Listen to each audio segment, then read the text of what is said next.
अस्सलाम वालेकुम बच्चों, क्या हाल है। तो फिर आज हम नए लेक्चर के साथ आप लोगों के सामने हाजिर हुए हैं।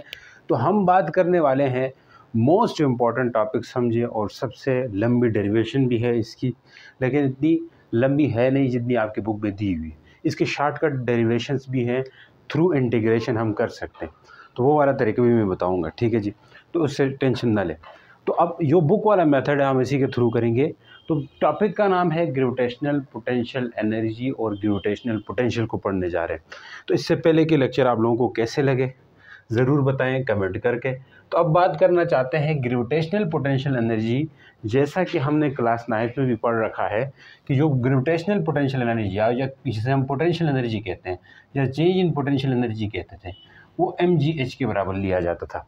ये जो फार्मूला है ये क्लास 9 के लिए ठीक था, लेकिन इस फार्मूले में आप देखें तो ये फार्मूला बच्चों तब एप्लीकेबल है जब h जो है ना, हाइट वेरी वेरी स्मॉल यानी कि कम हो अर्थ के रेडियस से। यानी कि ये अर्थ है तो अर्थ से ऊपर अर्थ के रेडियस जितना नहीं होना चाहिए, बल्कि उससे कम हो, उससे बहुत कम। और अर्थ का रेडियस आपको पता है कि 6400 किलोमीटर होता है, या 6.4 × 10⁻⁶ मीटर होता है। मतलब इससे कम हो, इससे बहुत कम, हाइट इससे भी कम रहे, तब के लिए आपके पास ये फार्मूला क्या होता है जी। तब अगर ये चीज़ रहे तो ये वैलिड होगा। यानी कि हाइट जो है ना, अर्थ के रेडियस से बहुत कम हो जानी चाहिए। यानी कि 6400 किलोमीटर है, 6400 किलोमीटर है तो 100 किलोमीटर पे चलेगा, ठीक है जी। 500 किलोमीटर चल जाएगा, लेकिन 6400 किलोमीटर नहीं होना चाहिए, या उससे ज़्यादा हो तो तब ये फार्मूला हम नहीं लगा सकते, समझ जाओ। अक्सर ये आपके पास बिल्डिंग के हाइट या पहाड़ के ऊपर के लिए इस तरह के न्यूमेरिकल्स होते थे 9th क्लास में, तब के लिए हम ये फार्मूला लगाते थे। अब यहाँ पे दूर बॉडीज़ के लिए है भाई, वो वाला हमने फार्मूला निकालना है। दूसरी बात, अगर h जो है वेरी वेरी लार्ज रहे या ज़्यादा हो अर्थ के रेडियस से, तब आपके पास ये फार्मूला वैलिड नहीं है, इस बात को जान लो। तब ये फार्मूला आप नहीं लगा सकते हो। उसके लिए फिर क्या करना होगा, हमें एक ऐसी एक्सप्रेशन ढूंढनी होगी या बनानी होगी जो कि इन term of gravitational Newton universal law of gravitation हो। क्योंकि ये वाली जो फार्मूला था, ये जो फार्मूला है, ये हम Newton universal law of gravitation से निकाल सकते हैं, लेकिन ये है कि ये बहुत लंबा वो है। अब इसको शॉर्टकट रख के हमने ये क्या था 9th क्लास में निकाला था, या इसकी डेरिवेशन हम दूसरी तरह भी करके निकाल सकते हैं। यानी कि वेट है और हाइट है, इनको मल्टीप्लाई कर दिया तो हमारे पास ये वर्क के डेफिनेशन से इसकी डेरिवेशन करते थे, याद है आप लोगों को। इसकी एक सिंपल डेरिवेशन, यहाँ पे कोई बॉडी है, इसको हाइट h लेके जाते थे, तो हम कहते थे ऊपर जा रहा है तो वर्क तो होगा, हाँ होगा। वर्क किसके इक्वल होता है, फोर्स मल्टीप्लाई बाय डिस्टेंस होता है। तो हम कहते थे फोर्स कितनी लगेगी, वेट बराबर mg, और ऊपर कितने लेके गए, h लेके गए, तो s डिस्टेंस है, उसकी जगह h रखते थे। तो ये वर्क जो है ना, इसको हम पोटेंशियल एनर्जी कहते थे और mgh कहते थे। किसी को समझ आए तो ठीक है, नहीं आए तो मसला नहीं है, आप परेशान मत होइएगा। तो आसान है, इस तरह हम करके ये फार्मूला निकाल सकते थे। लेकिन नो, इन दिस टाइम हमें इस फार्मूले से काम नहीं चलने वाला, क्योंकि ये वैलिड नहीं है। तो हमें एक्सप्रेस करना होगा, यानी कि जो पोटेंशियल एनर्जी है जिसे हम एक्सप्रेस करेंगे, ये जो पहली जो पोटेंशियल एनर्जी थी, इसको हमें एक्सप्रेस करना होगा, इसके अंदर तब्दीली लेके आनी होगी इन टर्म ऑफ किसके, Newton universal law of gravitation. ऐसा क्यों, Newton universal law of gravitation, हमें Newton universal law of gravitation की टर्म में लेकर के आना होगा इस फार्मूले को। ऐसे काम नहीं चलने वाला। तो हम क्या करेंगे, क्यों लेके आना होगा सर, इसलिए लेके आना होगा क्योंकि हमारे पास जो ग्रेविटेशनल की फोर्स है भाई, ये आपके पास अर्थ है, कोई ऑब्जेक्ट है जो अर्थ से दूर है, या अर्थ से लेके जा रहे हो, या अर्थ के करीब लेकर के आ रहे हो।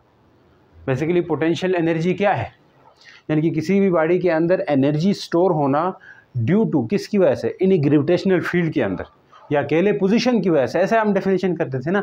अब यहाँ पे अलग एक डेफिनेशन होगी, देखो, क्योंकि आप किसी ऊपर पॉइंट लेके जाते थे, क्योंकि वो वर्क होता था, वो वर्क आपके पास पोटेंशियल एनर्जी की फॉर्म में स्टोर होता है। जैसे मैं मार्कर है उसको उठा के ऊपर लेके जाता हूँ, तो ग्रेविटेशनल फील्ड के अगेंस्ट लेके गया हूँ, क्योंकि फील्ड तो है ना यहाँ पे, या ग्रेविटेशनल फोर्स के अगेंस्ट लेके गया हूँ, तो इसके अंदर वर्क स्टोर होगा। जो वर्क है वो पोटेंशियल एनर्जी की फॉर्म में स्टोर होगा। तो कहने वाली बात क्या है कि यहाँ पे हम ग्रेविटेशनल फोर्स के अगेंस्ट लेकर के जा रहे हैं।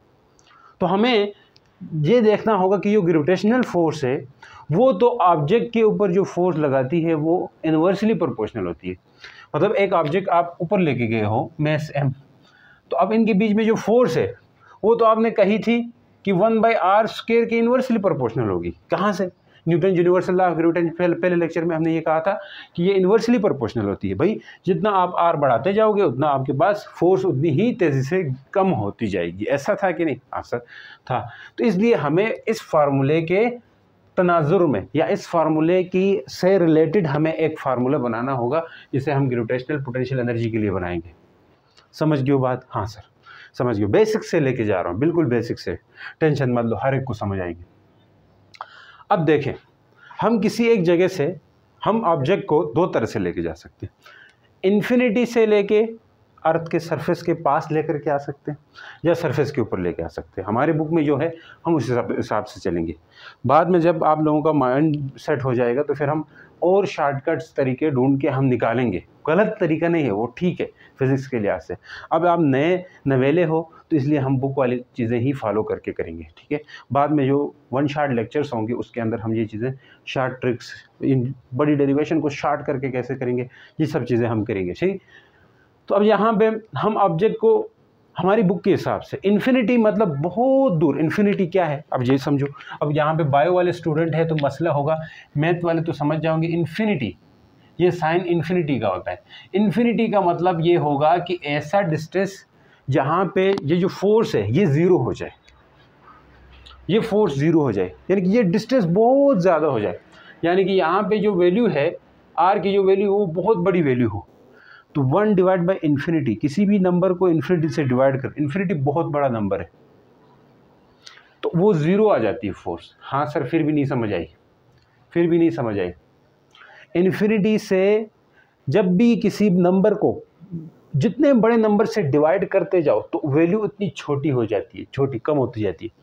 कैलकुलेटर में चेक करो, 1 के नीचे आप 2 रख के डिवाइड करो तो क्या आएगा 0.5। 1 के नीचे आप 10 मल्टीप्लाई करो और कम हो जाएगा। 1 के नीचे 100 करो और कम हो जाएगा। 1 के नीचे 1000 करो और कम हो जाएगा। 1 के नीचे लाख करो और कम हो जाएगा। 1 के नीचे 1 करोड़ डिवाइड करो और कम। 1 के नीचे 10 करोड़ डिवाइड करो और कम। 1 के नीचे 1 अरब डिवाइड करो और कम। तो मतलब और कम का मतलब है कि लगभग ज़ीरो, वैल्यू छोटी होती जाएगी, छोटी होती जाएगी। तो इसका मतलब है इन्फिनिटी ये एक ऐसा बड़ा और ऐसा दूर डिस्टेंस है, वहाँ तक पहुँचते पहुँचते यानी कि फोर्स ज़ीरो हो जाती है। क्यों ज़ीरो होती है? क्योंकि वहाँ पे फील्ड ही नहीं होती उस ऑब्जेक्ट की, ग्रेविटेशनल फील्ड नहीं होती तो ग्रेविटेशनल फोर्स भी नहीं होगी। इस वजह से हम कहते हैं कि इन्फिनिटी एक ऐसा पॉइंट है जो बहुत दूर है, जहाँ पे ग्रेविटेशनल फोर्स ना होने के बराबर है या है ही नहीं। अब ऑब्जेक्ट को अगर हम दो तरीके हैं, वैसे मैं आगे साथ साथ बताऊंगा।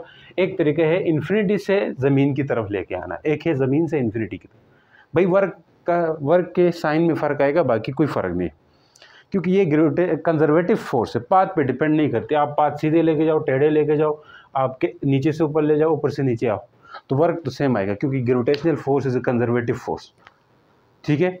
तो इसलिए हम यहाँ पे वर्क सेम आएगा, उसकी परेशानी नहीं है। हमारी बुक में सरफेस से इन्फिनिटी लेके गए, बाज़ बुक्स इन्फिनिटी से सरफेस लेके आते हैं, तो कोई मसला नहीं, कंजर्वेटिव फोर्स है भाई, कहीं से भी ले लें। तो हम अपनी बुक के हिसाब से चलेंगे, ठीक है। आ जाओ। तो मैंने कहा अगर ज़मीन के सरफेस से ऑब्जेक्ट को इन्फिनिटी पे लेके जाएं तो हमें वर्क करना पड़ेगा। हाँ, जो टोटल वर्क है वही पोटेंशियल एनर्जी के फॉर्म में स्टोर होगा। हाँ सर होगा, जैसे मैंने यहाँ पे बताया था। आप ऊपर लेके जाते हो तो बोलते हो वर्क Fs होता है, तो हमें कहते हैं फोर्स कितनी लगाई, वेट के बराबर लगाई, mg लगाई, और ऊपर डिस्टेंस कितना लेके गए, h लेके गए हो, तो mgh आपके पास कहते थे कि ये वर्क था, लेकिन हम इसको पोटेंशियल एनर्जी का नाम दे देते थे। तो यहाँ पे भी हम यहाँ से यहाँ लेके जाएंगे, लेकिन वर्क करके लेके जाएंगे। जो वर्क किया होगा बाहर से, वही वर्क पोटेंशियल एनर्जी के फॉर्म में स्टोर होगा। जब डेरिवेशन की तरफ जाते हैं, कंसीडर मेज of earth me and object में m है, उसको हम a पॉइंट से b तक इन्फिनिटी तक लेके गए। ये बला बला बला अंग्रेजी लिखनी आनी चाहिए, और मैं डायरेक्ट जा रहा हूँ डेरिवेशन पे। जो हमारे पास चेंज इन पोटेंशियल एनर्जी है, जिसे बस डेल्टा u भी लिखते हैं, वो इक्वल होगा नेट वर्क के, या u भी लिखा जाता है, नेट वर्क डन के इक्वल होगा। इसको आप इक्वेशन 1 कहें। बहुत सारी बर की इक्वेशंस आएंगी, मैं बता रहा हूँ। पहली इक्वेशन, अब आप अपने पेज पे लिखो, ये पहली इक्वेशन है। हाँ लिख दिया। मैं यहाँ मिटाऊंगा इसलिए क्योंकि मुझे बोर्ड में जगह कम दिखाई पड़ रही है, डेरिवेशन बड़ी लंबी है। हाँ सर, तो ये इसके बराबर आ गई, बिल्कुल आ गई। अब मैंने कह दिया कि जो नेट वर्क होगा वो किसके बराबर होगा, क्योंकि हम वर्क कहाँ से कहाँ कर रहे हैं, इन सरफेस से इन्फिनिटी, सरफेस टू इन्फिनिटी जा रहे हैं। भाई इन्फिनिटी टू सरफेस भी आ सकते हैं, मसला नहीं है। तो इसका मतलब है कि जो नेटवर्क है वो होगा, पहले हम यहाँ से यहाँ लेके जाएंगे, तो इसे हम W1 वर्क कहेंगे। फिर W1 से .1 से .2 लेके जाएंगे तो W2 वर्क होगा। अगर इधर कोई पॉइंट है तो W3 वर्क होगा। इस तरह ये चलते चलते चलते चलते चलते WN-2 पॉइंट पे जाएंगे। भाई N-2 पॉइंट क्या है सर? ये N पॉइंट वो पॉइंट है जो इन्फिनिटी है। N इन्फिनिटी है कि नहीं? वो बहुत दूर वाला पॉइंट, यहाँ फोर्स 0 होती थी। उस इन्फिनिटी से जस्ट एक पीछे का पॉइंट होगा इन्फिनिटी-1। N इन्फिनिटी है, हाँ सर है, लिखा है आपने। इन्फिनिटी से एक पॉइंट पीछे N-1, इन्फिनिटी से 2 पॉइंट पीछे N-2। हम यहाँ पे सम करेंगे जी, हम ऐसे इन्फिनिटी तक पॉइंट का वर्क कैलकुलेट करते जाएं तो बहुत बड़ा वो बनेगा। तो इसलिए हम जस्ट क्या कर रहे हैं, इन्फिनिटी से पीछे वाले पॉइंट का वर्क N-1, इन्फिनिटी वाले का N-WN होगा। तो हमारा जो नेटवर्क है वो वैसे इक्वल आएगा W1, W2, W3 up two plus plus dash dash dash dash dash WN-2, WN-1, WN। Equations 2 होगी, इक्वेशन 2 होगी। अपने पास इक्वेशंस के नाम देते जाएं। अब यहाँ पे मैं नहीं दे सकता भाई, इसलिए अपने पास इक्वेशंस के नाम देते चले जाओ। अब यहाँ पे हम W1 वर्ग निकालना चाहते हैं। हाँ सर निकालें। कैसे निकालेंगे? क्योंकि हमें पता है कि फोर्स ऊपर वेरी होगी, क्योंकि फोर्स इन्वर्सली प्रोपोर्शनल है R² के। जितना R बढ़ता जाएगा फोर्स कम होती जाएगी। फोर्स इन्वर्सली है तो हम एक एवरेज फोर्स लेंगे। एवरेज फोर्स का मतलब क्या है सर?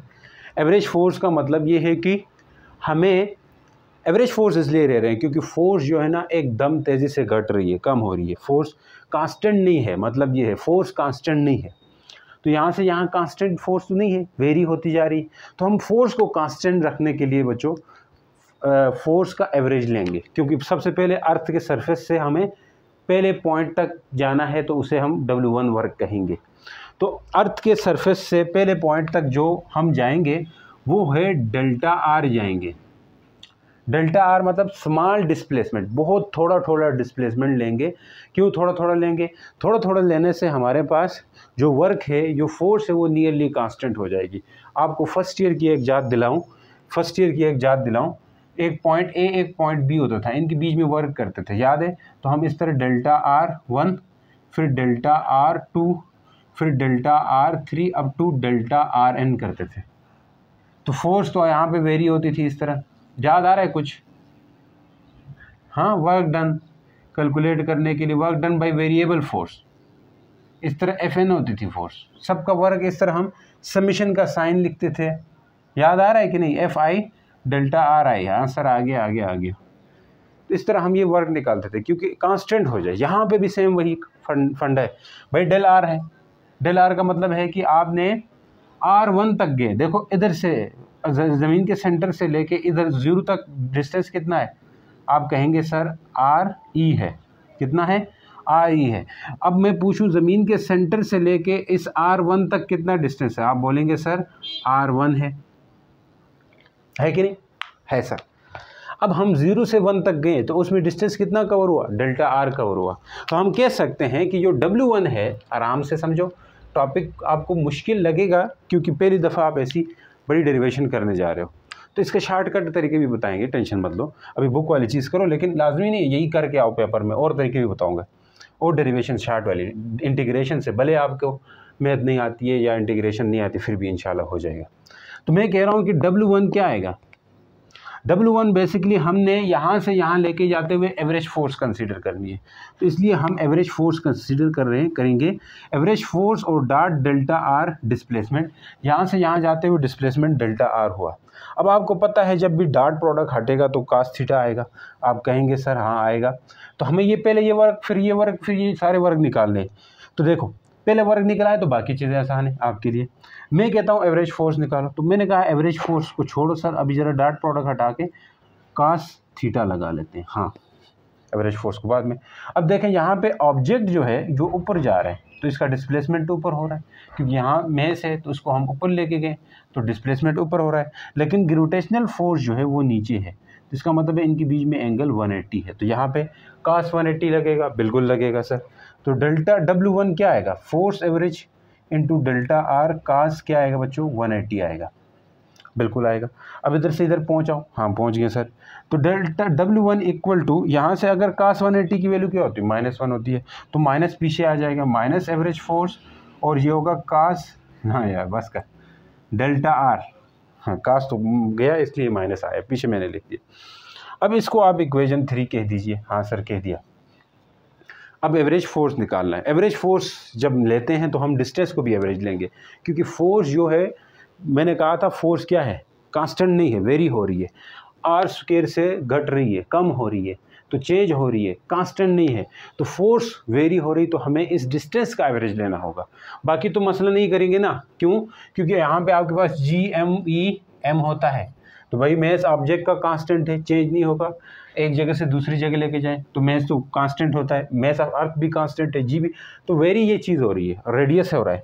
तो हमें इसलिए एवरेज फोर्स निकालने से पहले हमें जो काम करना होगा वो क्या है कि हमें फोर्स का भी एवरेज लेना होगा। फोर्स का एवरेज लेना नहीं, रेडियस का एवरेज लेना होगा। फोर्स का एवरेज मतलब रेडियस का एवरेज लेना है, तो एवरेज रेडियस का स्क्वायर। ये चीज़ समझो क्या, हाँ सर समझ गए। अब अगर इसको इक्वेशन 4 कह दें, हाँ कह दिया। अब मुझे एवरेज रेडियस निकालना है, आर एवरेज रेडियस निकालना है। तो आर एवरेज रेडियस क्या आएगा, देखो रेडियस एवरेज आएगा हमारे पास, देखो एवरेज निकालने के लिए जैसे आपके पास 2 किताबें हैं, 2 किताबों के मार्क्स हैं, फिज़िक्स है मैथ है, तो फिज़िक्स के मार्क्स और मैथ के मार्क्स जो हैं उनको आप सम करके डिवाइड करोगे जितने सब्जेक्ट हैं उनसे, तो आपके पास एवरेज आता है। तो एवरेज क्या है, जहाँ पे 2 पोजीशंस है, एक है RE एक है R1। तो RE से RE मतलब सरफेस से है ना, देखो ये सरफेस तक RE है बिल्कुल, और ये 1 पहले पॉइंट तक R1 है, डिस्टेंस कितना है R1 है। तो रेडियस डिस्टेंस इसका एवरेज करेंगे, रेडियस का एवरेज मतलब डिस्टेंस इसका एवरेज, तो जो कि होगा RE plus R1 divided by क्या होगा बताओ जी, 2 होगा। बिल्कुल सर 2 होगा कि नहीं होगा, आप बोलेंगे सर हाँ होगा। तो ये हमारे पास इक्वेशन, अभी के लिए कोई नाम ना दो, ऐसे ही छोड़ो, नाम दे भी सकते हो आप देना चाहें तो। ये होगा 5, नहीं देना तो नहीं दे दो, मसला नहीं। यहाँ तक समझ आ रही है, कहानी थोड़ी लंबी है लेकिन बातें आसान। अब मैं पूछूं R1 को कैसे निकाला जाए, R1 को कैसे निकाल दिया जाए। तो R1 हम निकाल सकते हैं बिल्कुल। R1 किसके इक्वल होगा ये सोचो बच्चों, R1 इक्वल होगा बेसिकली जो डेल्टा आर किसकी इक्वल होगा, मैं पूछूं अगर डेल्टा जो चेंज इन डिस्टेंस है वो छोटा सा डिस्टेंस होगा, वो होगा R1 माइनस डेल्टा आर के बराबर। कैसे कैसे, R1 माइनस RE के बराबर होगा। R1 माइनस कैसे आया, देखो डेल्टा आर ये है बीच में फ़र्क, ये फ़र्क कैसे निकालोगे, पूरे R1 से RE माइनस करोगे, नहीं समझ आए। देखो आपको पता है एक जगह A है, एक B है, एक C है। मैंने कहा A से B, A से C 5 मीटर है, B से C 2 मीटर है। मैं पूछूं A से B कितना होगा, A से B कितना होगा, तो आप ये पूरे 5 से ये 2 निकालोगे तो ये बीच वाला आएगा जो कि कितना आ रहा है 3, 5 माइनस 2 करोगे तो 3 मीटर। हाँ यही तो कर रहे। डेल्टा आर मतलब जो बड़ा वाला क्या था यहाँ पे 5 था, उसमें से छोटा वाला निकाला, तो बड़ा वाला रेडियस क्या है R1 है, उसमें से RE निकाल दो तो ये क्या आ जाएगा, डेल्टा आर आ जाएगा। मैं पूछूं RE को, R1 को अलग करो तो इसको इधर ले आओ, डेल्टा आर प्लस RE ये होगा R1। तो इसको इधर पुट कर दे इक्वेशन 5 में। इक्वेशन 5 में पुट करने से एवरेज जो डिस्टेंस है वो आएगा क्या, RE बिल्कुल प्लस R1 की जगह क्या करोगे, डेल्टा आर प्लस RE, हाँ delta R plus RE divided by 2। ये चीज़ें नज़र आ रही कि नहीं आ रही, ये चीज़ें नज़र आ रही कि नहीं आ रही, आ रही और नहीं आ गया सर, उधर नीचे 2 है। अच्छा 2 है, आपको दिखा दूँ 2 है, ये है 2, ठीक है। अब नहीं नज़र आ रहा है तो भी चलेगा क्योंकि एक दफ़ा दिखा दिया है। इधर ऊपर आओ आओ आओ, इसको मिटा रहे हैं, इधर से करते हैं।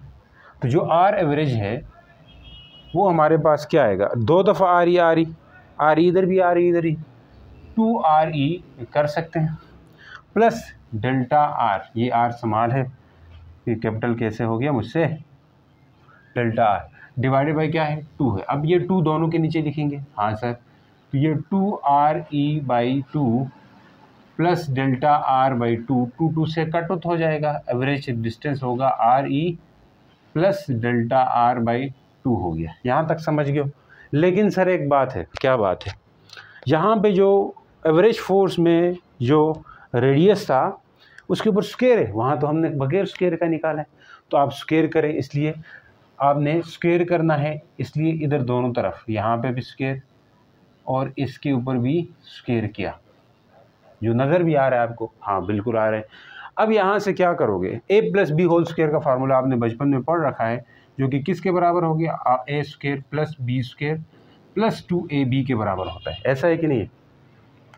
अब ये फार्मूला ओपन कर दें तो ये होगा एवरेज डिस्टेंस इक्वल टू, तो ये होगा RE का square a square, B square की जगह डेल्टा आर बाई 2 के ऊपर स्क्वायर आएगा तो 4, डेल्टा आर के ऊपर स्क्वायर आ गया तो डेल्टा आर का स्क्वायर हो जाएगा। भाई बी का स्क्वायर, बी तो ये है ना, तो a का स्क्वायर नीचे 4 का भी स्क्वायर होगा, ये 4 है, 4 का स्क्वायर नहीं 2 का स्क्वायर हो गया 4 आ गया, प्लस जगह नहीं है तो मैं 2a की जगह क्या लिखें RE, b की जगह क्या लिखें, आप बोलेंगे सर डेल्टा आर बाई 2 लिख दें, ये जो कटुत हो जाएगा 2 गया। अब ये एक चीज़ गौर करने की है, डेल्टा आर का स्क्वायर, डेल्टा आर क्या है, बहुत बहुत छोटा है, बहुत छोटी वैल्यू का स्क्वायर करो तो और छोटी हो जाती है, जैसे 0.01 है, इसका आप जब स्क्वायर करने लगेंगे ना तो ये और 0.001 में चली जाएगी, तो ये बहुत ज़ीरो के बगैर ज़ीरो के लगभग जाती है, तो इसलिए हम इसको निगलेक्ट करते हैं, क्योंकि delta R neglect, delta R square क्या हो जाएगा जी, निगलेक्ट हो जाएगा। हो गया निगलेक्ट, हाँ सर हो गया। तो हमारे पास बच क्या गया, एवरेज रेडियस का स्क्वायर में RE का स्क्वायर बच गया प्लस RE और डेल्टा आर बच गया। हम ये डेल्टा आर को भी नहीं रखना चाहते, सीधी सी बात। तो डेल्टा आर क्या था, R1 माइनस RE, इसको डाल दो यहाँ पे, तो हमारे पास एवरेज रेडियस बन जाएगा RE का स्क्वायर प्लस RE, यहाँ पे क्या आएगा R1 माइनस RE आएगा बच्चों। इस RE को अंदर मल्टीप्लाई कर दें तो एवरेज रेडियस आएगा RE का स्क्वायर प्लस RE, R1 आना है, बोर तो नहीं हो रहे हो जी, बड़ी लंबी डेरिवेशन हाथ लगी है, बड़ी लंबी डेरिवेशन हाथ लगी है, सही है ना। तो ये क्या होगा प्लस R, अब यहाँ पे दो चीज़ें आपने जो याद रखनी है, माइनस आएगा, ये माइनस RE का स्क्वायर, ये कटुत हो रहा है, गया फिर बाय बाय, कट गया तो बाय बाय, हमें सुकून मिलेगा। तो एवरेज रेडियस क्या आया बताओ जी, RE R1 आया, RE R1 आया। दिखाता हूँ आप लोगों को बड़ी बड़ी डेफिनेशन, ये डेरिवेशन का मैं कसर निकालूंगा आप लोगों के लिए, इसका ऐसा शॉर्टकट बताऊंगा ना मैं उससे इंटीग्रेशन से, ये 2 स्टेप्स में होगा, ऐसे लंबे तरंगे मेथड बुक वालों ने पता नहीं, इंटीग्रेशन का एक चैप्टर ही रख लो यार, ये कर क्या रहे हैं बुक वाले, इंटीग्रेशन का फिज़िक्स के लिए एक चैप्टर रख दो, एक टॉपिक छोड़ दो बीच में, ताकि वो बेसिक इंटीग्रेशन सीख जाएं बच्चे, वो चीज़ें सीखें तो फिज़िक्स इतनी हलवा हो जाएगी उनके लिए, बड़ी डेरिवेशन चुटकियों में हल हो जाएगी, सिखानी चाहिए इंटीग्रेशन डेरिवेशन, वो नहीं है बदकिस्मती से हमारे इधर रख लेना चाहिए फिज़िक्स के शुरू में, ताकि जितने भी डेरिवेशन है बच्चे उनको इससे करें, बहुत आसानी रहेगी, पता नहीं क्यों नहीं रख रहे।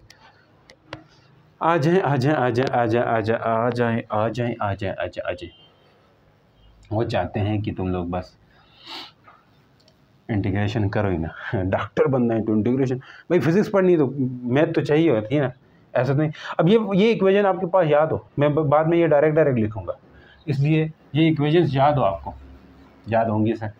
देखो अब यहाँ से R एवरेज निकल चुका है, तो मैं उस R एवरेज की वैल्यू को इक्वेशन 4 में इसको 5 कह सकते हैं, R एवरेज को 5 क्या है, इक्वेशन 4 में पुट करें, पुट इन इक्वेशन 4, भाई यहाँ से एवरेज फोर्स क्या हो जाएगी, एवरेज फोर्स होगी GMEM divided by RE R1, ये बन जाएगी, स्क्वायर हट गया, हटने दो।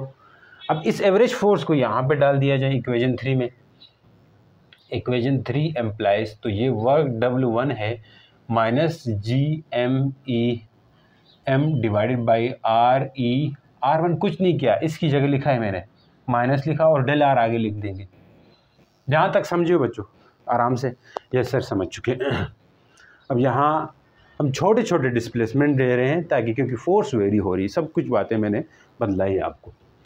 डेल्टा आर किसके बराबर है, फिर से R one minus R E है, तो इसको लिख डालो यहाँ पे minus G M E M divide by क्या है आर ई आर वन, आगे लिखेंगे R one minus R E, यही था, बिल्कुल था सर। अब इस आर ई और आर वन को इनके नीचे लेके जाओ, मतलब क्या है, पहले इसके नीचे फिर इसके नीचे लेके जा सकते हैं, हाँ बिल्कुल। देखो minus G M E M यहाँ पे खिसका के आर वन के नीचे कौन आएगा are E R one, minus R ई के भी नीचे कौन आएगा आर ई आर वन। देखो कोई चीज़ डिवाइड में है तो दोनों के नीचे जा सकती है, जैसे जैसे जैसे वही एक मिनट, मेरे माइक हिल गया, अल्लाह करे अल्लाह ना करे आवाज़ में मसला हो फिर आगे। चलो ये क्या हो गया जी, ये हो गया माइक के साथ लफड़ा, पता नहीं पढ़ाते पढ़ाते झटके लग जाते हैं। वायरलेस माइक होना चाहिए ना। तो देखो कोई चीज़ डिवाइड में हो 1/1 माइनस 3 है, ठीक है, या इस तरह को a माइनस बी है, नीचे 2 है, तो क्या हो सकता है ये a/2 माइनस b/2 करके दोनों के नीचे लिख सकते हैं।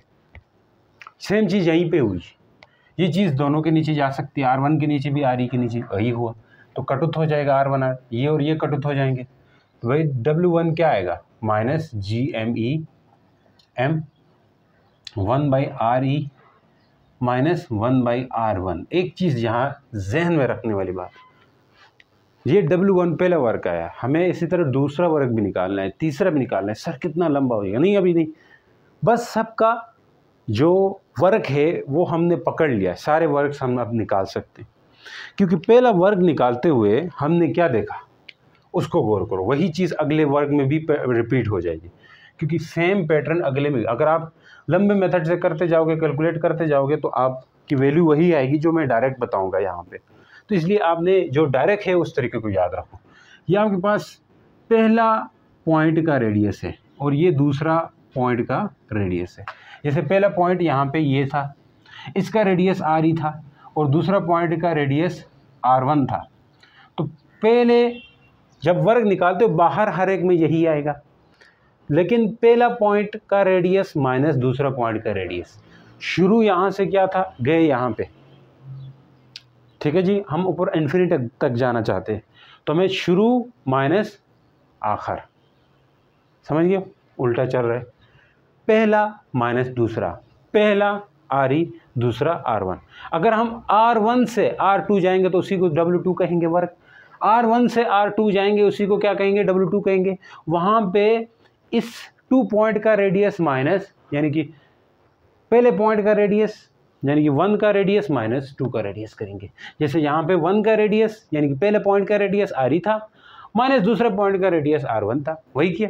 अगले में भी ये बात थोड़ी रिपीट करके देखो, पीछे रिपीट करके देखो, इसी तरह आगे चलता जाएगा। हाँ सर, तो अब चलाएं कैसे चलता जाएगा। अब ये equation, net equation potential energy network के इक्वल है, ये आप लिख लो, अपने पास याद रखो। मैं यहाँ पे अगर लिख के छोड़ दूँ तो ये बात आसानी हो जाएगी कि भाई ये नेटवर्क ये ना, ये पोटेंशियल एनर्जी बनाता है, यू बनाता है, ठीक है। तो अब ये चीज़ें मैं मिटा रहा हूँ और ये सारे वर्ग को सम भी करना, ये भी आपको याद हो, बाकी काम के नहीं। अब दूसरा वर्ग सिमिलरली करके हम निकालेंगे, बाकी ये चीज़ें नहीं, बस यहीं से पैटर्न पकड़ लिया। अब हर एक को आगे फाइंड करते जाना है n तक। देखो ये पहला वर्ग, दूसरा, तीसरा, अब ऐसे जाएंगे, चौथा, पांचवा करते जाएं तो कर सकते हो, लेकिन आप आखिर में चले जाओगे।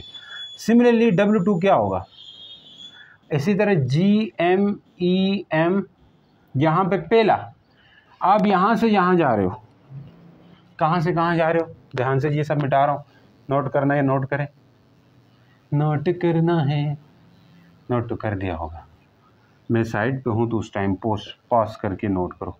ये सब कुछ हो गया जी, बड़ी मुश्किल डेरिवेशन है सर, कोई आसान ही हाल ढूंढे।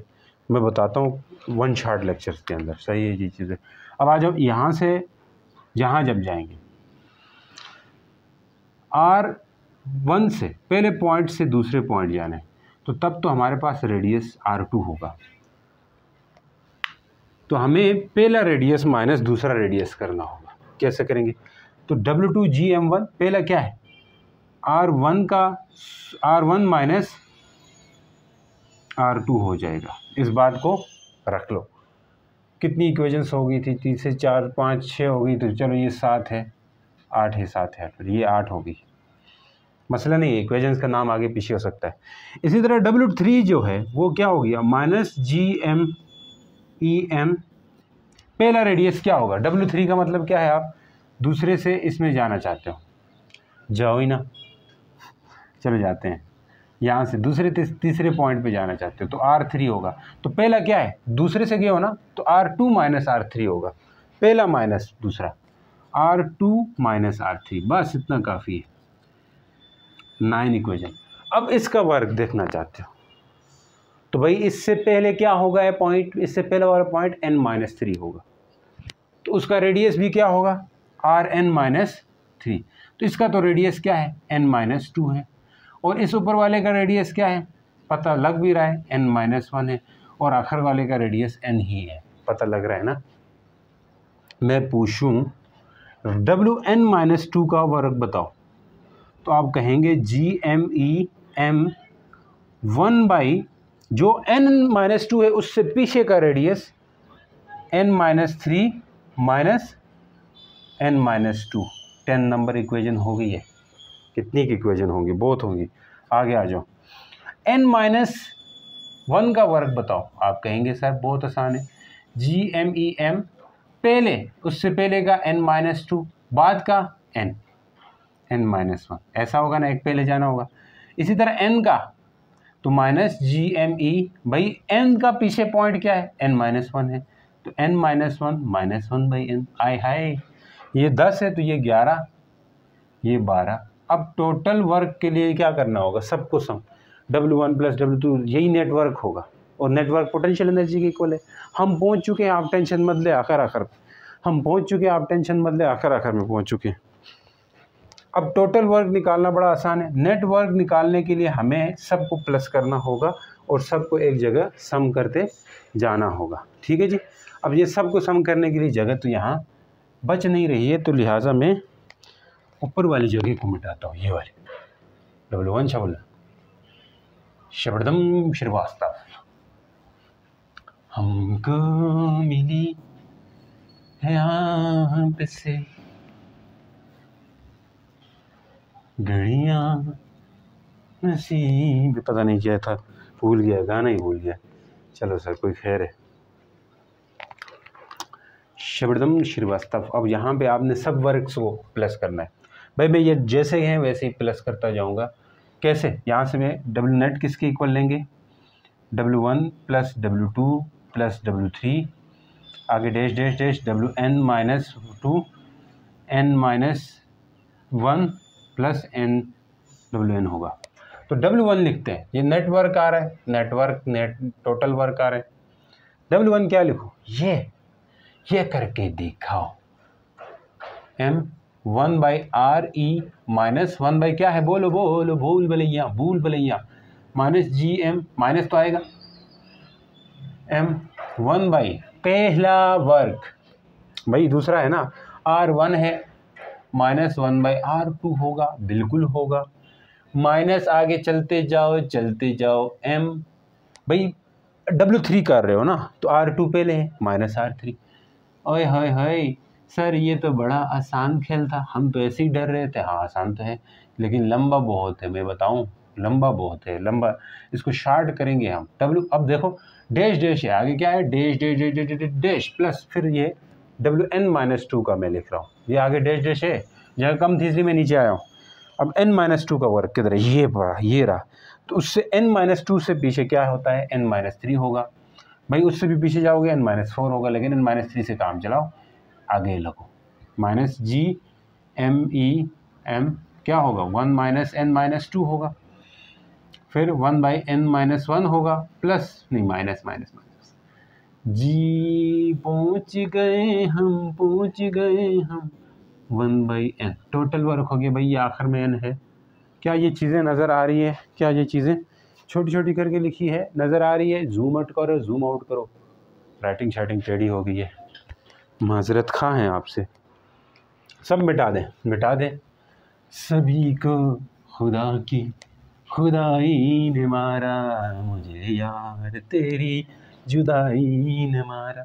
ना ना बस करे सर, किसकी जुदाई ने? नहीं जुदाई तो आ जाए। अब क्या कर सकते हैं? सबको प्लस किया जाए। हाँ सर, सबको क्या किया जाए भाई? एक काम करते, देखो GMEM GMEM GMEM GMEM GMEM GMEM GMEM है हर जगह, हर जगह GMEM है।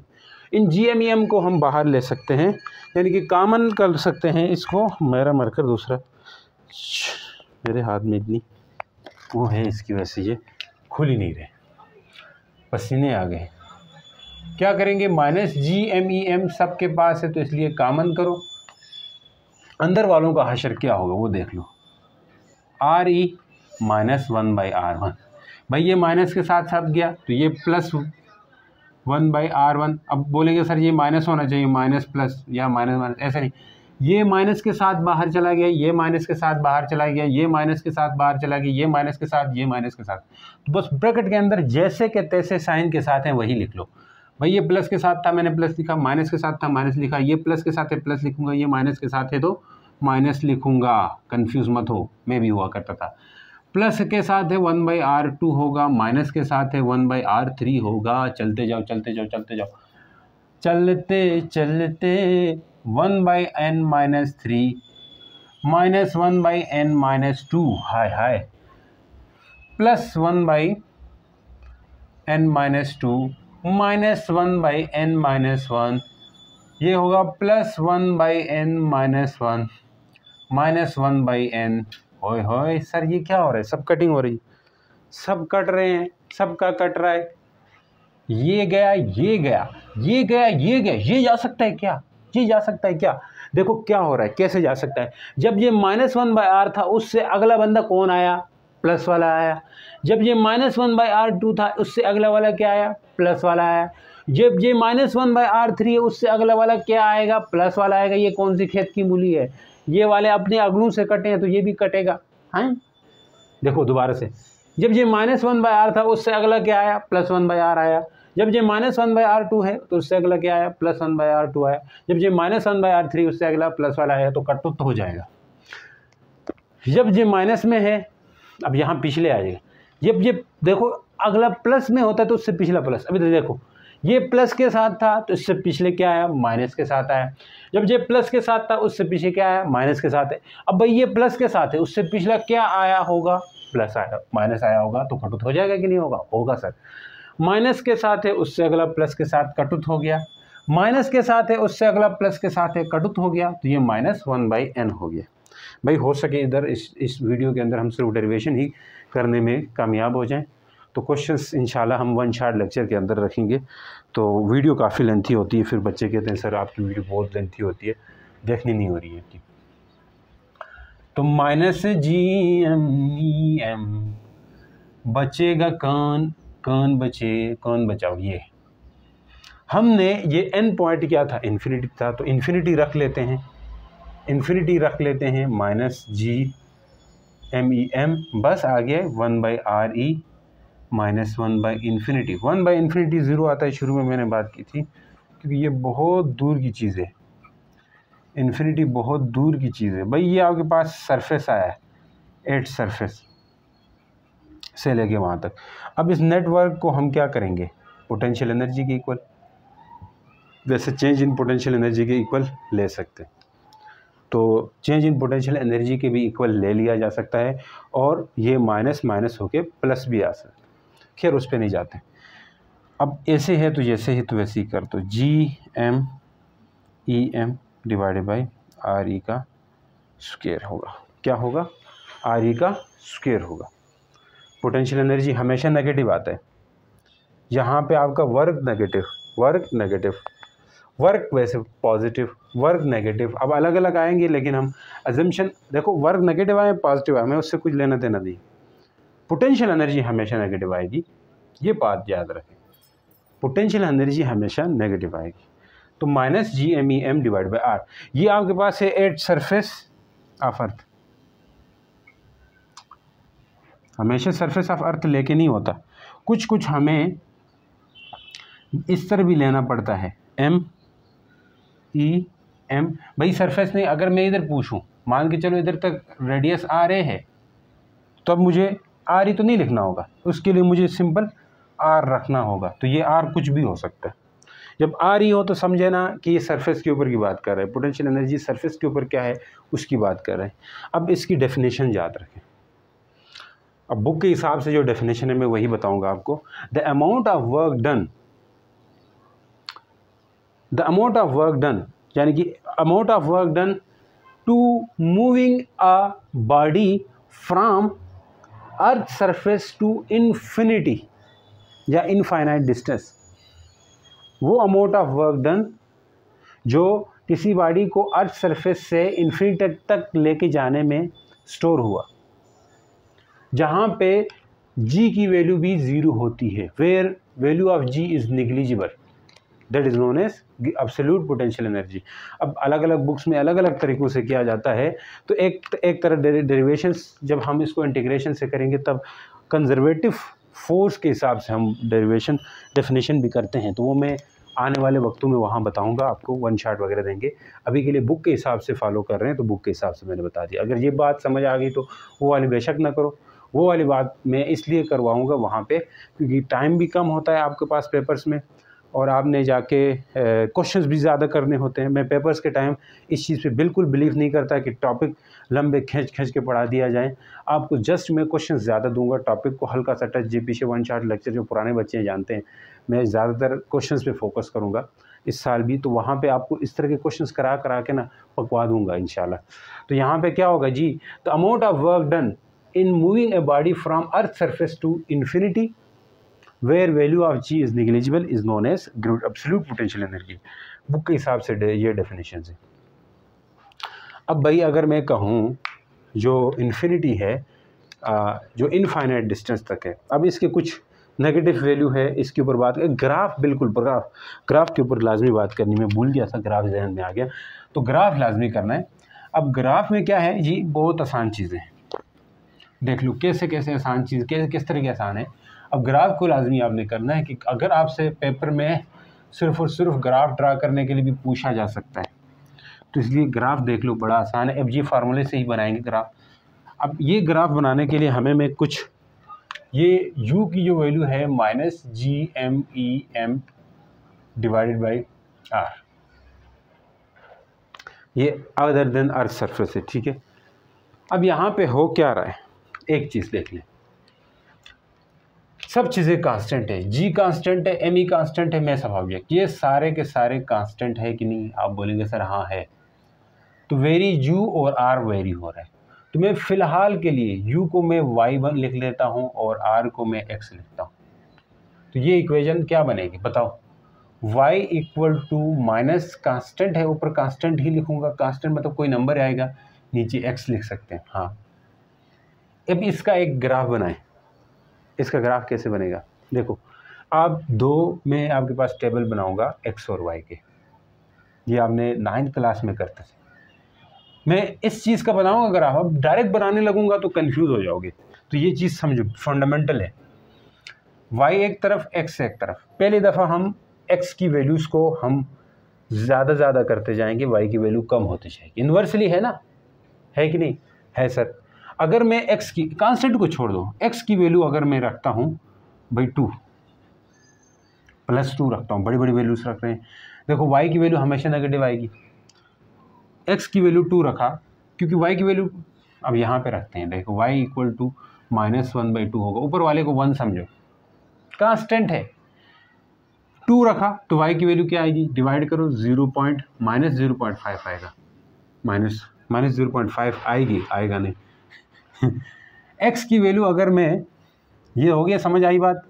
X की वैल्यू अगर मैं 4 रखने लगूंगा या 3 रखने लगूंगा, सॉरी 3 रखूंगा, तो Y की वैल्यू क्या आएगी, -1/3, तो ये कि -0.3 आएगा। तो तो -0.3 कैलकुलेट करो जी। x की वैल्यू में 4 रखने लगूं तो y की वैल्यू क्या आएगी? -1/4। तो ये -0.25 आएगा, -0.25। समझ रहे हो क्या हो रहा है? y की x की वैल्यूज बढ़ाते जा रहे हो, y की वैल्यूज कम होती जा रही है। अब आ जाओ नेक्स्ट, x की वैल्यूज कम करते जाओ, y की वैल्यू बढ़ती जाएगी। x की वैल्यू 1 रखो। अच्छा, इससे ऊपर एक स्टेप और रखते हैं ताकि मैं इधर भी 1 रखूं, आपको समझ आए अच्छे से। x की 1 रखेंगे तो y की -1 होगी कि नहीं होगी? देखो x की 1 है ना, x की 1 रखी तो y क्या है? -1। तो यही मैंने लिखा शुरू यहाँ से करना था। अब x की मैं 1 रखूँगा तो y की क्या आएगी? -1, ये तो पता है। या इसके लिए एक अलग ग्राफ बनाएं, एक अलग टेबल बनाएं, इधर ही बना सकते हो x और y। चलो ये लो, x की 1 रखा, y -1 आ गया। अब x की वैल्यू इसको छोटी रखना है। अब देखो y की वैल्यू बड़ी लानी है, क्योंकि पहले y की वैल्यू छोटी आई थी। अब y की वैल्यूज बड़ी कैसे लाएं बड़ी वैल्यूज? तो x की वैल्यू इसको छोटा करना पड़ेगा, 0.5 करो। देखो y = -1/0.5। इसको अगर आप डिवाइड करोगे ना कैलकुलेटर से, 5 है तो 0.10 ऊपर जाएगा, 2 आएगा। y की वैल्यू क्या आएगी? -2। चेक कर लो, -2 आएगी। इसी तरह x की वैल्यू 0.3 रखो तो y की 0.3, y की वैल्यू 3 आ जाएगी, -3। चेक करो यार, ये चेक करो आप लोग, ऐसी ही होगा, तकरीबन ऐसी। अब ज़रा इसका ग्राफ बनाओ, 9th क्लास में बनाते थे, अब पहली दफ़ा मैथ फिज़िक्स के अंदर काम आ रही है, देखो आप लोगों को। अब ये इसका ग्राफ बनाएं। कैसे बनाएं सर? हमें तो नहीं आता, ऐसे बनाना आता है ना, x y। अब देखो y माइनस में है तो यहाँ ऊपर तो y प्लस के साथ होता है, इधर x माइनस के साथ होता है, इस तरफ x प्लस के साथ होता है, और इधर y माइनस के साथ। अब एक चीज़ गौर करने की है, y की वैल्यूज नेगेटिव में है सब के सब, x की वैल्यूज पॉजिटिव में है। ऐसा क्यों हुआ? क्योंकि यहाँ पे x नीचे था, y की वैल्यू इस नेगेटिव साइन की वजह से ऐसा हुआ। नेगेटिव साइन की वजह से ऐसा हुआ है ना? समझ आ रही नहीं आ रही? नज़र चल रहा है, ऐसा है। अब क्या होगा देखना, x की वैल्यू को मैं 1 रखता हूँ, यहाँ पे 1 2 3 4, 1 2 3। चलो देखो बच्चों, x1 y -1 यहाँ पे होगा, बिल्कुल सर। इसमें भी 1 जाना है, इसमें भी 1 आता है ना, इतनी बातें। Yes, x2 y 0.5। देखो ये -1 होगा, ये -2 होगा, -3 होगा, ये 1 होगा, ये 2 होगा, ये 3 होगा, ये 4 होगा। x3 x2 है बिल्कुल, y 0.2 मतलब 1 का आधा, -1 का आधा, 0.2 का मतलब ये -1 का आधा यही होगा। देखो इसका आधा चल रहा है और इसका पूरा चल रहा है। एक जब ये 3 था तो 0.3, जब ये 3 था तो ये बिल्कुल उसके और करीब हो गया, समझ गए हो? जब ये 4 है तो इसके 0.25, यहाँ लाइन के करीब। तो ये जो लाइन जाएगी ना, ये ऐसी जाएगी, ऐसे जाती जाएगी आगे, छोटी छोटी। बिल्कुल एक वक्त आएगा ये बिल्कुल 0 होगी। 0 होने का मतलब है इस x की लाइन के साथ टच करेगी। जब x की वैल्यू 1 थी, y -1 इधर ही है। जब x की वैल्यू y की वैल्यू -2 है तो इसकी 0.5, -2 तो 0.5 मतलब इस 1x का आधा यहाँ पे होगा बच्चों। जब ये -3 है तो 0.3 यहाँ कहीं पे। तो ये ऐसे जाएगी ये लाइन, ये ग्राफ ऐसे बनेगा। क्यों ऐसा बना? क्योंकि x है ना, y जो है x के इन्वर्सली प्रोपोर्शनल है और नेगेटिव साइन भी है यहाँ पे, जाहिर सी बात है। बच्चों क्या यहाँ u के लिए भी इस तरह होगा कि नहीं होगा? होगा सर, क्योंकि यहाँ पे ये इन्वर्सली प्रोपोर्शनल है तो इसका ग्राफ भी बिल्कुल यही बनेगा। बनेगा क्या है, बल्कि इस तरह। हाँ सही सुना आपने, बनेगा क्या है बल्कि इस तरह है, ये इस तरह। समझ जाओ इस बात को। देखो मैं इधर ही बना लेता हूँ, टाइम ज़ाया की बगैर इस तरह का ग्राफ इधर ही बना लेते हैं जो आपकी बुक में है। ये अर्थ है, इसके बीचों बीच से उन्होंने इस तरह किया हुआ है और ये ग्राफ बनाया हुआ, और यहाँ से अर्थ के इनसाइड ग्रेविटेशनल पोटेंशियल एनर्जी की वैल्यूज़ और होती है, वो उन्होंने डिस्कस ही नहीं किए। हाँ बिल्कुल सही कह रहे हैं। यहाँ ये अर्थ का रेडियस है, उसको शामिल अर्थ के रेडियस, अर्थ के इनसाइड ग्रेविटेशनल पोटेंशियल एनर्जी भी होती है, लेकिन उसको डिस्कस हमारे बुक में नहीं किया हुआ है। और ये ग्राफ यहाँ पे ही है। क्यों ऐसा है पता है? ऐसे ग्राफ आपकी बुक में दिखाई पड़ेगा। क्यों है भाई? u इक्वल टू, या कह लें u is inversely proportional to r है, इसलिए ग्राफ इस तरह होगा। और नेगेटिव साइन है तो इसलिए इस उसमें अगर प्लस में होता तो इधर ऊपर आता। और ये इधर क्यों नहीं बनाया है? क्योंकि अर्थ का रेडियस शामिल नहीं है, इस अर्थ के रेडियस से बाहर बाहर की बात हो रही है। अगर अर्थ का रेडियस बहुत ज़्यादा होगा तो यूनिवर्सल यू, अर्थ का रेडियस अगर इन्फिनिटी को अप्रोच करेगा तो यू भी ज़ीरो के अप्रोच करेगा। ये चीज़ समझ आई कि नहीं? अब ये मैं बताऊंगा भी, फार्मूले से रिलेटेड ही है ये बात। तो ये ग्राफ इस तरह आता है, ये यहाँ से समझाया आपको। अब एक कुछ इम्पोर्टेंट पॉइंट्स है उसको देख लें, क्या मतलब है इन फार्मूलों का। तो नेगेटिव साइन क्या इंडिकेट कर रहा है? नेगेटिव साइन इंडिकेट कर रहा है, क्या इंडिकेट कर रहा है बोलो बच्चों? नेगेटिव साइन इंडिकेट कर रहा है कि एक तो एफ जी जो है, जो GPE है ग्रेविटेशनल पोटेंशियल एनर्जी, वो ड्यू टू अट्रैक्टिव FG, यानी कि due to attractive gravitational force की वजह से। नेगेटिव साइन कहता है gravitational potential energy due to attractive force, यानी ग्रेविटेशनल फोर्स के अट्रैक्टिव होने को, यानी अट्रैक्टिव फोर्स को रिप्रेजेंट कर रहा है। दूसरी बात, बाउंड स्टेट को रिप्रेजेंट कर रहा है। मतलब हमें इतनी, अगर हमें ग्रेविटेशनल पोटेंशियल एनर्जी जो ज़मीन की है या ग्रेविटेशनल पोटेंशियल है, उतनी एनर्जी हमें देंगे तो तब वो ऑब्जेक्ट ज़मीन से बाहर चला जाएगा, ऐसा मतलब है? हाँ बिल्कुल ऐसा मतलब है। जैसे आपने आयनाइजेशन एनर्जी वगैरह पढ़ी होगी 9th क्लास में या कहीं केमिस्ट्री में, वो नेगेटिव होती थी। क्यों होती थी? क्योंकि वो उतनी एनर्जी इलेक्ट्रॉन को देते थे तब वो इलेक्ट्रॉन बाहर जाता था। इतनी एनर्जी हमें यहाँ से ऑब्जेक्ट को देना होगा तब वो ऑब्जेक्ट बाहर जाएगी, इसलिए ये नेगेटिव होती है, क्योंकि वो बाउंड स्टेट को रिप्रेजेंट करती है। ठीक, बाउंड स्टेट मतलब बंधी हुई है, हमें उस नेगेटिव का ही उतना इक्वल मैग्नीट्यूड देनी होगी एनर्जी, तब वो बाहर जाएगा। नेक्स्ट बात करनी है कि अगर यहाँ GPE जो है ना लेस देन 0 आ रहा है, तो इसका मतलब है कि ये बाउंड स्टेट को रिप्रेजेंट करता है, अट्रैक्टिव नेचर को रिप्रेजेंट करता है। ये बातें हो गई है, लेकिन ये मेसिस के लिए, अगर मेस हो, दो मेस हो, उनके बीच में GPE ऑलवेज लेस देन 0 आएगी ग्रेविटेशनल पोटेंशियल एनर्जी। और डिफरेंट चार्जेस हों, भाई मैंने कहा था ना इलेक्ट्रोस्टैटिक के साथ कंपेयर करके पढ़ोगे तो आसान होगा। ये क्या, कौन सा चीज़? ग्रेविटेशन वाला चैप्टर। डिफरेंट चार्जेस जो कि -Q है +Q है, इनके लिए भी जो U है वो नेगेटिव होता है। अगर चार्जेस सेम हो, +Q हो, -Q हो, इनके लिए जो ग्रेविटेशनल पोटेंशियल एनर्जी होता है वो ग्रेटर देन 0 आता है।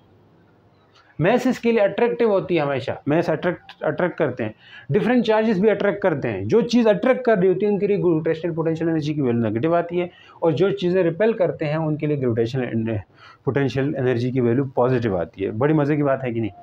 अब आ जाओ, यहाँ पे आपने ये फार्मूला पढ़ा है, GMEM डिवाइडेड बाई R है ग्रेविटेशनल पोटेंशियल एनर्जी। यहाँ से जब R ज़्यादा होगा तो ग्रेविटेशनल पोटेंशियल एनर्जी भी ज़्यादा होगी। क्यों? देखो, अर्थ के करीब नेगेटिव होती है, अर्थ के करीब ग्रेविटेशनल पोटेंशियल एनर्जी नेगेटिव होती है, बहुत नेगेटिव होती है कि नहीं होती है? यस, कम होती है। जब आप उसको इन्फिनिटी पे लेके जाते हो तो R इन्फिनिटी होता है तो U क्या होता है? 0 हो जाता है। भाई -100 बड़ा है या 0 बड़ा है? 0 बड़ा है। 0 बड़ा है ना, 0 बड़ा है। तो इसका मतलब ये है कि जब आप R ज़्यादा करोगे तो ये माइनस से 0 की तरफ जा रहा है, वैल्यू माइनस से, क्योंकि ज़मीन के करीब तो वैल्यू माइनस में होगी, ये माइनस में होगी। जहाँ R ही होता है, यहाँ पे अर्थ सरफेस पे लिखे तो ये R ही होगा, ये माइनस में आएगा, यहाँ पे माइनस बड़ा माइनस आएगा, माइनस आएगा तो वैल्यू कम नेगेटिव होगी, क्योंकि आप वही R बढ़ाते जा रहे हो, ऑब्जेक्ट को इन्फिनिटी पे लेके जा रहे हो, ज़मीन की सरफेस से इन्फिनिटी पे लेके जाओगे तो U 0 होगा। अब माइनस से 0 हुआ है तो इसका मतलब है पॉजिटिव तो नहीं होता, माइनस से 0 हुआ है, माइनस से 0 हुआ है तो इसका मतलब क्या है कि आपकी जो वैल्यू है वो बढ़ रही है, ग्रेविटेशनल पोटेंशियल एनर्जी ज़्यादा हो रही है। समझ रहे हो कि नहीं? क्योंकि हमें और उसके अंदर एनर्जी स्टोर हो रही है। अगेंस्ट वर्क करके लेके जा रहे हैं। आर ज़्यादा करने का मतलब वर्क करके जाते जाओगे तो तब आर ज़्यादा होता जाएगा। समझ गए बातें। अब नेक्स्ट है बात, ग्रेविटेशनल पोटेंशियल एनर्जी की यूनिट क्या है, जूल है। इसकी डायमेंशन क्या होगी, जो एनर्जी की डायमेंशन है ये आपको आनी चाहिए, निकाल के दोगे, मैं ये होमवर्क में या DDQ में दूंगा क्वेश्चंस के अंदर, वहाँ पे आप अब ये ग्रेविटेशनल पोटेंशियल एनर्जी करके नाम सुन के इसके लिए वो नहीं होना कि भाई ये पता नहीं इसकी क्या यूनिट होगी, तो क्या वो होगी, जो भी एनर्जी है उसकी यूनिट जूल होती है और डायमेंशन उसी के हिसाब से लिखोगे। तो ग्रेविटेशनल पोटेंशियल की बात करेंगे आप। Gravitational potential work done per unit mass कहा जाता है, या gravitational potential energy per unit mass is known as gravitational potential.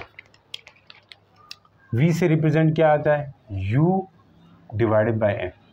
अब इसकी डेफिनेशन यहीं से किया जाता है, ग्रेविटेशनल पोटेंशियल एनर्जी या work done per unit mass to move from earth surface to infinity, या आपके बुक में क्या है, इन्फिनिटी टू अर्थ सरफेस। ये बात जहाँ जहन में रखें कि वर्क ऑब्जेक्ट को सरफेस से इन्फिनिटी पे भी लेके जा सकते हैं या इन्फिनिटी से सरफेस पे भी लेके आ सकते हैं। भाई ये अगले मैं वन शार्ट के अंदर डेरिवेशन कराऊंगा ना, वहाँ इन्फिनिटी से सरफेस ले आऊँगा, वहाँ आपको समझ आएगी। खैर अभी भी इतनी बात समझो कि gravitational potential energy store per unit mass in bringing a mass from infinity to earth surface या infinity to near to the earth surface, infinity to near to the earth surface is known as gravitational potential. लिखो जी, the gravitational potential energy store per unit mass या the gravitational या फिर the gravitational यानी या लिखो जी work done per unit mass in bringing from infinity to near to earth surface या इन्फिनिटी टू अर्थ सरफेस लिखो। तो ये आपके पास ग्रेविटेशनल पोटेंशियल। इसकी यूनिट की बात करो ज़रा, क्या आएगी, जूल पर kg। भाई इसकी डायमेंशन क्या होगी, जूल की जो डायमेंशन है, चलो करवा ही देते हैं। वर्क जूल होता है ना, तो वर्क की यूनिट न्यूटन मीटर होती है। न्यूटन के लिए MLT-2 है, तो ये L होगा, तो ये होगा ML²T-2 हो जाएगा। भाई नीचे kg था, हाँ सर kg था, तो kg के लिए M होता है, तो mm कट जाएगा जाहिर सी बात है, कटेगा कि नहीं कटेगा, हाँ जी सर कटेगा। ये भी kg देखो, L²T-2 नीचे क्या है, kg है, m होगा, तो mm काट सकते हैं, L²T-2 चेक करो, यही आएगी m0। डायमेंशन याद रखनी है, MCQs पूछते हैं ऐसे, पाकिस्तान में यही तो चलता है, फिजिक्स मुश्किल है ही नहीं कुछ। अब यहाँ पे ग्रेविटेशनल पोटेंशियल एनर्जी का फार्मूला पुट करो ऊपर, ये वाला -GME_m डिवाइडेड बाय r, और ये m भी है तो mm से कट हो जाएगा, तो -GME_r। अब ये जो फार्मूला है ग्रेविटेशनल पोटेंशियल एनर्जी, जिसे V से लिखते हैं, ये फार्मूला अर्थ के करीब है, कोई भी रेडियस है उसके लिए है, ये कोई भी रेडियस होगा उसके लिए होगा। ये मतलब क्या है सर, कोई भी रेडियस हो उसके लिए है, इसका मतलब क्या है, मान के चलो यहाँ पे अर्थ है, इसके पास ये पॉइंट है A और ये पॉइंट है B, मैं पूछूं इधर तक रेडियस RA है, इधर तक RB है, तो अलग अलग हो सकता है किसी भी जगह के लिए। इसके लिए होगा V = GME। अच्छा एक चीज़ मैं बताऊं, जो ग्रेविटेशनल पोटेंशियल एनर्जी है ये डिपेंड करती है both masses, system of mass पे डिपेंड करती है, मेस ऑफ ऑब्जेक्ट और मेस ऑफ अर्थ पे। ये मेस ऑफ ऑब्जेक्ट के इंडिपेंडेंट है ग्रेविटेशनल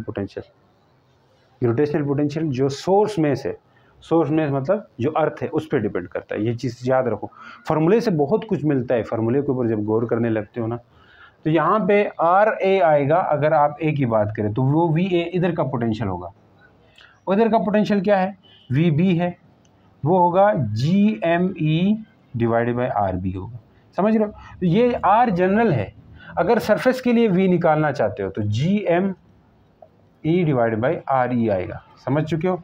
अब ये अर्थ के सरफेस के लिए आप निकाल सकते हो, तो ये आपके बुक में निकाला हुआ है सरफेस ऑफ अर्थ के लिए, वो है -62.3 × 10⁻6 जूल है, या 62.3 मेगा जूल ऐसा कुछ है।